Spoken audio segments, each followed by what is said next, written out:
এক মাসে চা শ্রমিকদের মজুরি ৩০০ করার আশ্বাস অভিষেকের। আলিপুরদুয়ারে চা শ্রমিকদের নিয়ে সভা করে রাজ্যে ফের ক্ষমতায় এলে এক মাসের মধ্যে দৈনিক মজুরি ২৫০ থেকে ৩০০ টাকা করার আশ্বাস দিলেন তৃণমূল সাংসদ অভিষেক বন্দ্যোপাধ্যায়। শনিবার মাঝের ডাবরি চা বাগান মাঠে আয়োজিত সভায় জেলার ৬৬টি চা বাগানের কয়েক হাজার শ্রমিক উপস্থিত ছিলেন।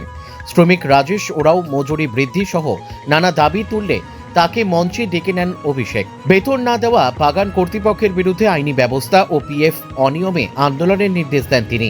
আশ্বাসে আশাবাদী শ্রমিকেরা। তবে বিজেপি সাংসদ মনোজ টিগ্গার দাবি, বন্ধ বাগান নিয়ে অভিষেক নীরব। बनेंगे लेकिन हम आपके सामने सड़ नहीं झुकाएंगे। सड़ कट जाएंगे, लोग मिट जाएंगे, लेकिन दिल्ली के दरिंदों के सामने हम सड़ नहीं झुकाएंगे। हम बिकेंगे नहीं, हम झुकेंगे नहीं, हम गिरेंगे नहीं, हम रुकेंगे नहीं।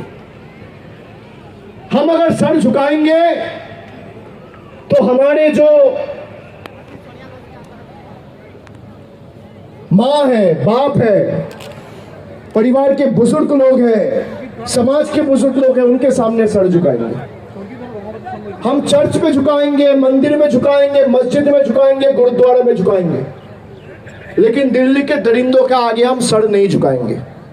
इसीलिए ये कैंपेन कि चाहे जितना ताकत है आपको लगा लो, चाहे आप ईडी लगाओ, चाहे आप सीबीआई लगाओ, चाहे आप सीआरपीएफ लगाओ, चाहे आप मीडिया लगाओ, चाहे आप पैरामिलिट्री फोर्स लगाओ, चाहे आप जुडिशियरी लगाओ, चाहे आप इनकम टैक्स लगाओ, जितना जोर है, ताकत है, लगा लो। जितना वार करोगे जीतेगा तो बंगाली, যতই করো হামলা আবার জিতবে বাংলা।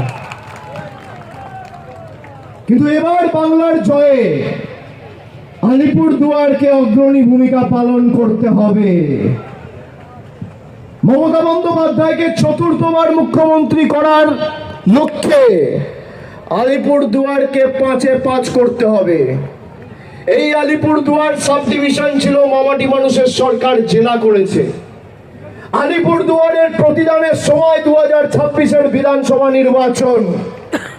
এই নির্বাচনে যারা বিভাজনের রাজনীতি করে, বৈষম্যের রাজনীতি করে, বিচ্ছিন্নতাবাদের রাজনীতি করে, বাংলাকে ভাতে মারার চক্রান্ত করেছিল, যারা বাংলার লক্ষ লক্ষ ভোটারকে আনম্যাপ করে তাদের মৌলিক অধিকার কেড়ে নিতে চেয়েছে, সেই বাংলা বিরোধী, আলিপুরদুয়ার বিরোধী বিজেপিকে আলিপুরদুয়ারের ম্যাপ থেকে বিদায় দিয়ে আনম্যাপ করে পাঠিয়ে দিতে হবে দিল্লিতে,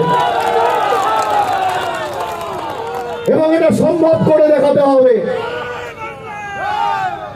বাংলাকে জেতাতে হবে। তৃণমূল থাকলে বিরোধীরা কুপোকাত, আর বাংলার ১০ কোটি মানুষ পাবে দুমুঠো ভাত। আর বিজেপি থাকলে ধর্মে ধর্মে আঘাত, আর প্রতিদিন ভাইয়ে ভাইয়ে সংঘাত।